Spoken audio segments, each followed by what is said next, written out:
In honor of the silence I'm creating, the intro is silent.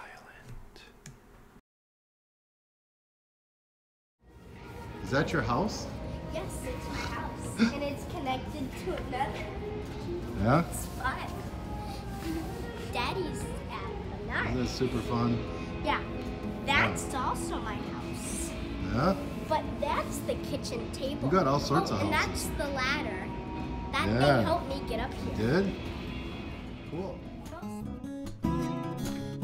Okay, this material is called hardboard. This is the thinnest material I could find, as I just need something I can attach everything else to. In this case, it's an 1/8 inch thick.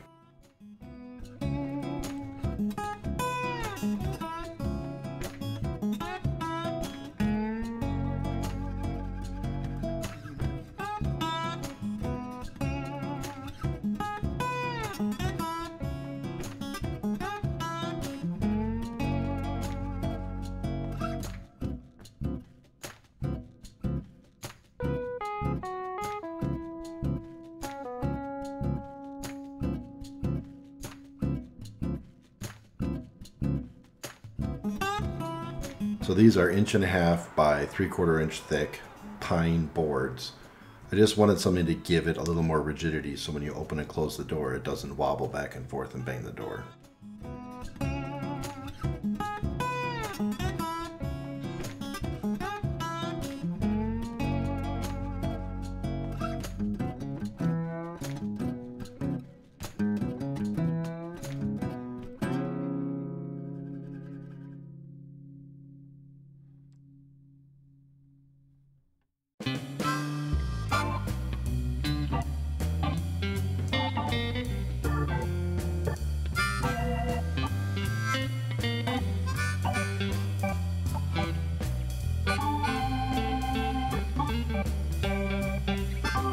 As I want this thing to be rock solid, I am both gluing and screwing the heck out of this thing with a screw placed about every 6 to 8 inches.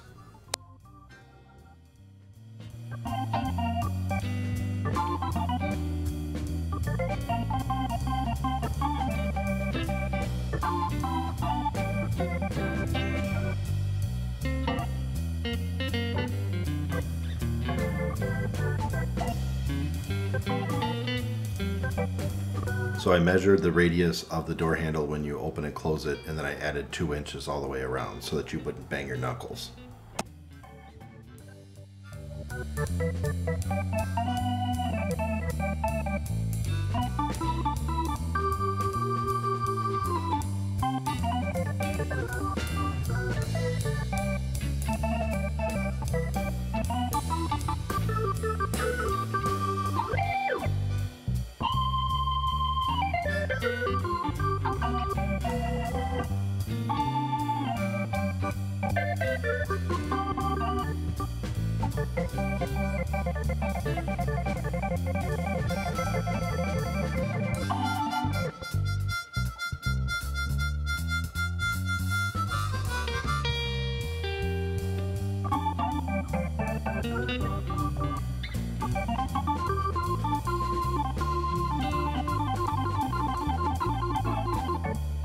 I'm just making a couple test cuts to get the right depth so that when I cut both pieces, they lie flush to each other.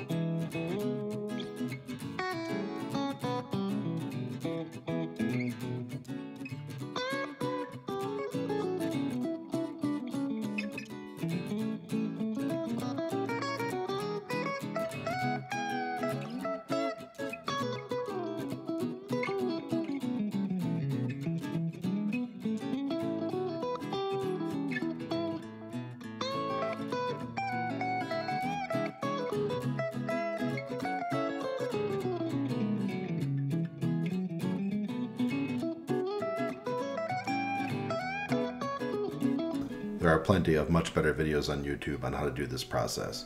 I'm okay at it, but usually I just do it when you can't see it at the end of the day, so who cares as long as it's flush.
And yes, you really can never have too many clamps. Here's a good example.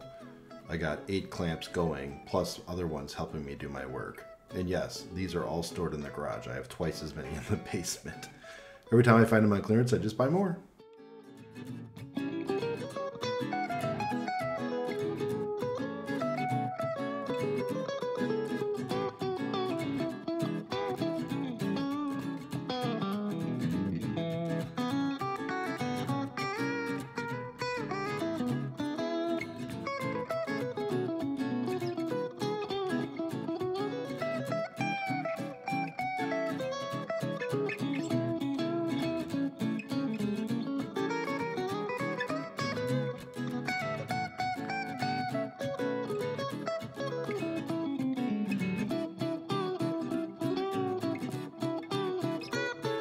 So I did a lot of research on how to soundproof a door. It said 3 basic things. Put sound deadening material on the inside of the door, gasket the jamb, and put a sweep on the bottom, which completely stops sound coming through. So here what I did in this part of the video is I just cut and dry fit all the material for the entire first layer. Then once I had that done, I pulled it up section by section, spraying contact adhesive and gluing back down.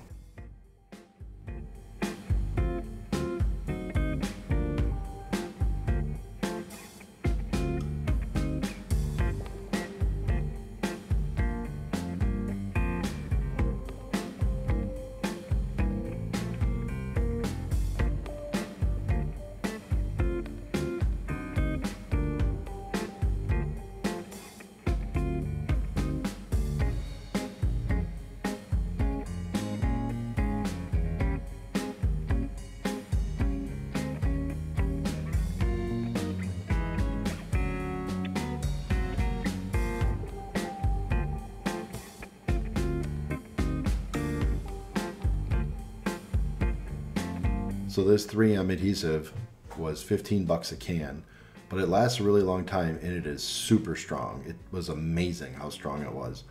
I probably overglued the heck out of this thing, but I didn't want any of the inside panels falling off because there would be no way to repair it without tearing the whole door apart. So, Captain Overkill.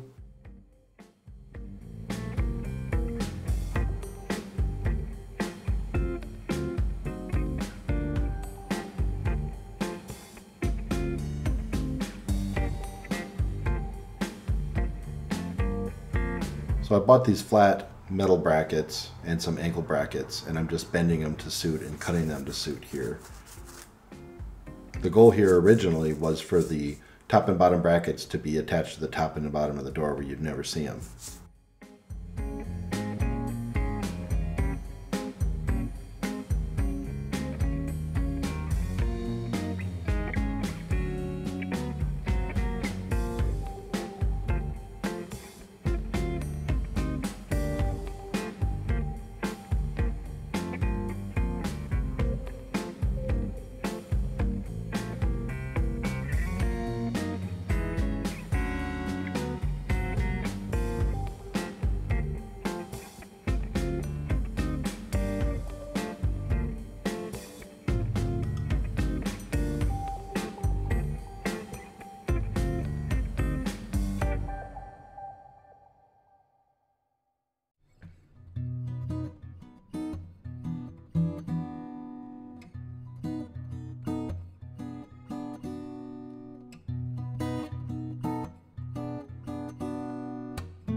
came up with this idea to use 1/4-inch thick polyester batting because I didn't want the wood to stick out through the fabric covering, which is pretty thin. So I saw this when I was shopping at the store. It was relatively cheap, so I just grabbed a small roll of it and stuck it on. The end result actually came out really nice.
So the day that I bought this fabric, I was kind of in a hurry, and frankly, fabric is expensive.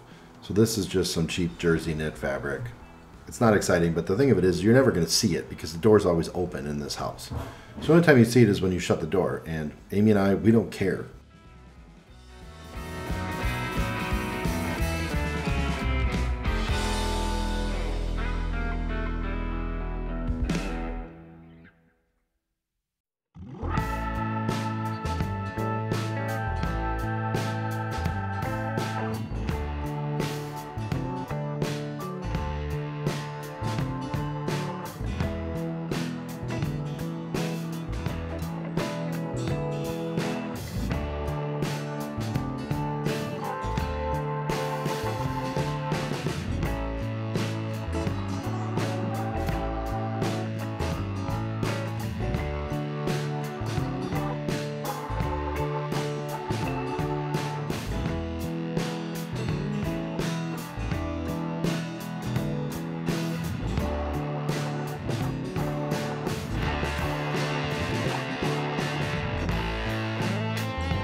You'll see I cut it about 4 to 5 inches long all the way on 3 sides so that I could wrap it around on the back.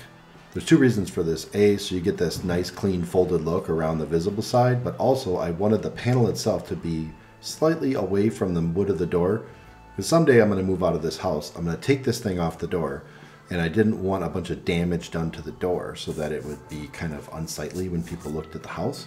So this was my attempt to minimize damage to the door.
if you have hinges that does have some kind of hole from the bottom of the hinge, the easier way, especially when you're one-handed like me, is to take a really small Phillips bit screwdriver, stick it up in the hole and bang it with a hammer. It's a lot easier than trying to wedge a flathead underneath the head of the pin, which is always problematic.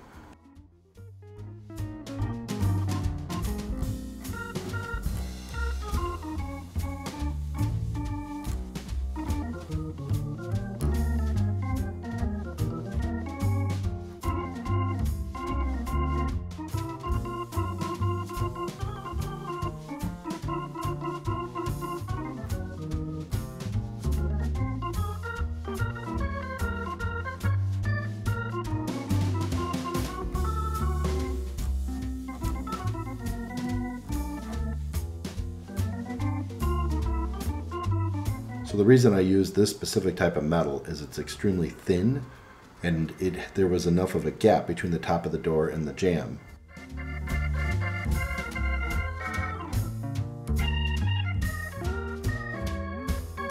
So there is a bit of discontinuity in this video because the bottom brackets changed shape. Originally they were supposed to wrap under the door, but I made the cardinal rule, I measured once and cut twice. And I don't know how I screwed it up, but I cut the backer board about 2 inches short. So when I laid this originally on the door, I realized my mistake, and so I ended up removing the bottom support brackets and making new ones that just screwed right to the door. That's the reason there's this weird folded fabric at the bottom, because I was covering up my mistake. Again, Amy and I don't care, but if you did this now knowing my mistake, you'll probably have a better end product. Since I knew the panel would add about 25 pounds of weight to the door, I went ahead and removed the short screws for the hinges and added much longer screws. The side where the hinge goes into the frame is the most important, as I shot 2-inch screws so that they go through the frame and into the stud that the frame is attached to, thereby transferring the load from the door hinge all the way to the rough-in 2x4 that's behind the jamb in the structure. So basically, I built this all by myself. My dad set up these, what are these called? Sawhorses. Dad helped. Because it's a horse you can saw on. My father, Aaron, he set these up and put the door on. So right now, my doll is sleeping. Oh. Here, let me get her. What kind of doll is that? A American Girl. This is all American Girl. Oh. This is her nightstand. Okay. Basically, that's all I could find. Why does she need tape on her nightstand? Well, I don't know. This is a couch. This is her pillow. Why is she drinking soda? For fun. She's just like me. She's just like me and my father. Yeah. Thank you for the tour of your dollhouse. Unfortunately, I have to take the roof off because I want to put it back. No! Wait, can you help me with that?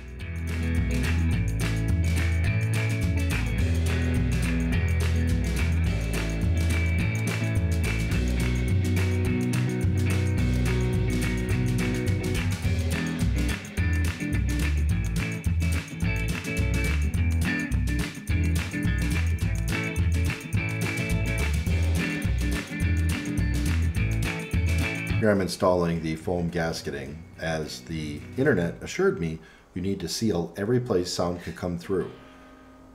The backer board keeps the bulk of the sound from coming through the thin raised panels, but this stops the sound from coming through the crack around the door.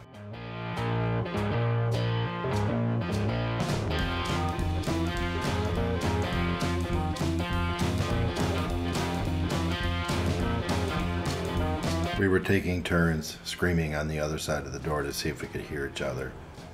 Definitely a marked improvement.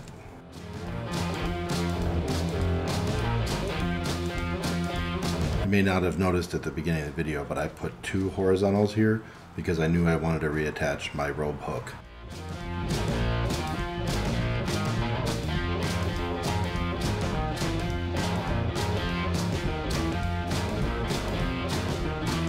This was actually the first door sweep I attached to the original door before I realized my mistake. I painted everything brushed nickel to match the door hardware. Here I'm installing the second one, which I did the exact same way. The only difference is you'll notice the caps are just white. The reason is when I installed the first caps, when I hit them with the hammer, all the paint fell off. So this time I just did them white, and then I used a silver colored paint pen and colored them after the fact. That looked really nice.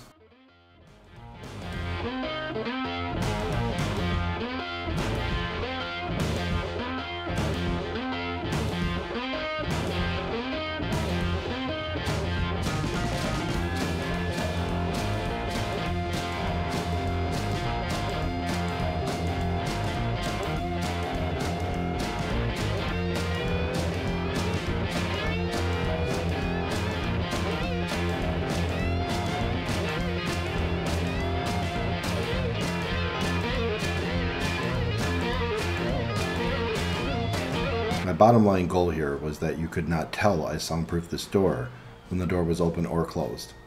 You can't see anything, and it doesn't look any different than it did before I did any of this work.